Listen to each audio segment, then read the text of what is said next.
समुद्र हम पर दया नहीं करता, इसलिए हमारे जहाज पानी को हराने लायक बनाए जाते थे। जहाज सिर्फ लकड़ी से नहीं, सही लकड़ी से बनता है। हम वो तना चुनते हैं जिसने तूफानों को झेला हो, क्योंकि वही समुद्र में भी टिकता है। सिर्फ तना चुनना काफी नहीं, उसे वैसे ही जोड़ना पड़ता है जैसे पानी बहता है, एक दिशा में, एक इरादे से। जहाज की ताकत इसके जोड़ में होती है, लकड़ी में नहीं।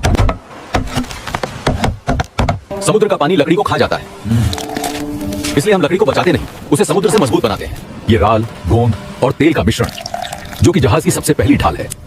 लकड़ी बाहर से कड़ी दिखती है, लेकिन समुद्र भीतर से तोड़ता है, इसलिए हम पहली परत ऐसे लगाते हैं कि पानी सिर्फ छू कर लौट जाए। नारियल की ये रस्सियां साधारण नहीं, पानी में फूलकर खुद ही सील बन जाती हैं। जहाज को हम बांधते नहीं, उसे हम लहरों के खिलाफ कसते हैं।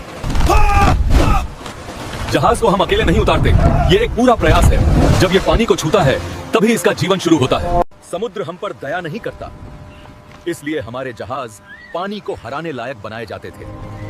जहाज सिर्फ लकड़ी से नहीं, सही लकड़ी से बनता है। हम वो तना चुनते हैं जिसने तूफानों को झेला हो, क्योंकि वही समुद्र में भी टिकता है।